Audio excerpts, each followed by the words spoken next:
안녕하세요, 여러분. 바쁘고 혼란스러운 현대 사회 속에서 지쳐가는 우리들에게 과연 2500년 전의 현자 노자가 어떤 메시지를 전해줄 수 있을까요? 딱딱한 철학이 아닌 마치 한 편의 드라마처럼 생생하게 그의 삶과 사상을 따라가 볼 예정이니 저와 함께 무의의 길을 찾아 떠나보시죠. 왜 지금 다시 노자인가? AI의 발전, 기후위기, 끝나지 않는 무한 경쟁. 우리는 지금 거대한 혼돈 속에 살고 있습니다.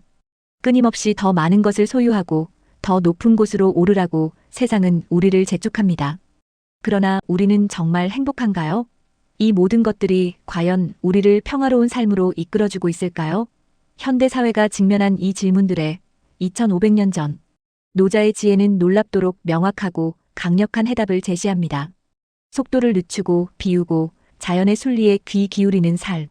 노자의 무의자연 사상은 오늘날 우리에게 진정한 삶의 본질이 무엇인지 다시 한번 묻습니다.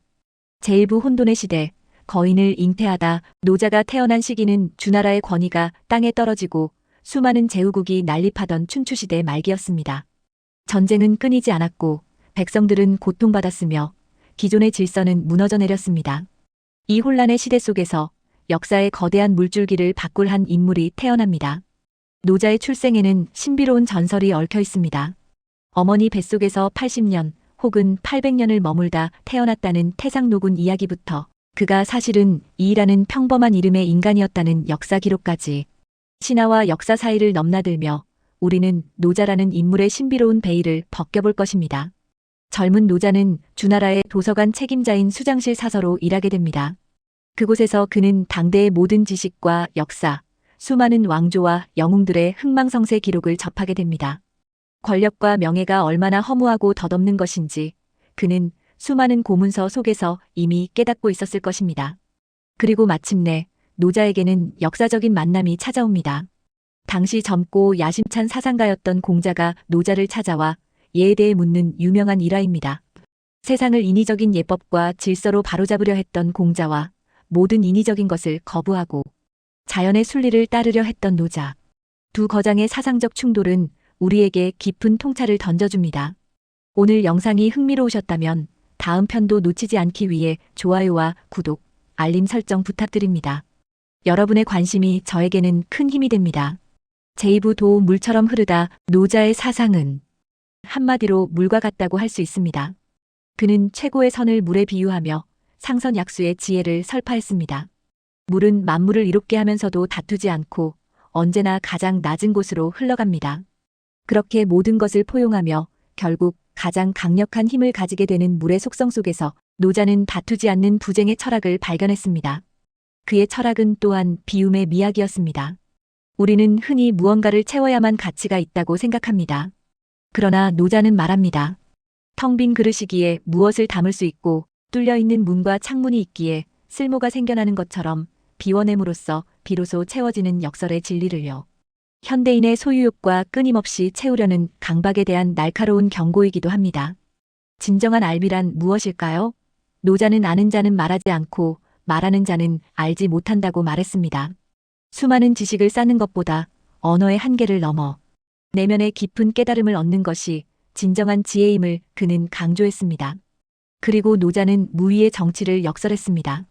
큰 나라를 다스리는 것은 작은 생선을 굽는 것과 같다는 그의 말처럼 함부로 휘젓지 않고 자연 그대로의 질서를 존중하는 것이 최고의 리더십이라는 가르침이죠. 인위적인 법과 제도로 백성을 통제하려 했던 당시의 수많은 사상가들과는 확연히 다른 그의 철학은 지금의 리더들에게도 중요한 질문을 던집니다. 제3부 검은 소를 타고 서쪽으로 도덕경의 탄생.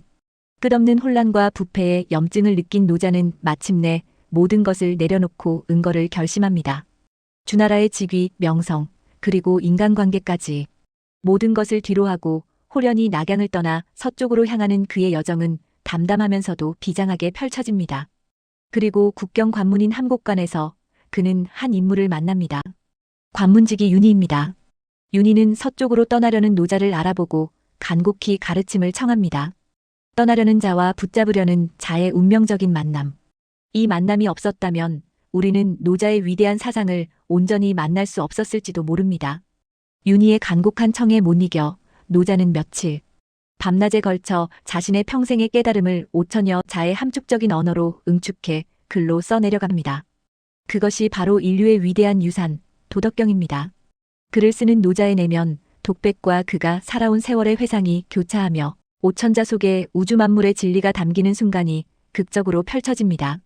마침내 도덕경을 남기고 노자는 호련히 서쪽으로 사라집니다.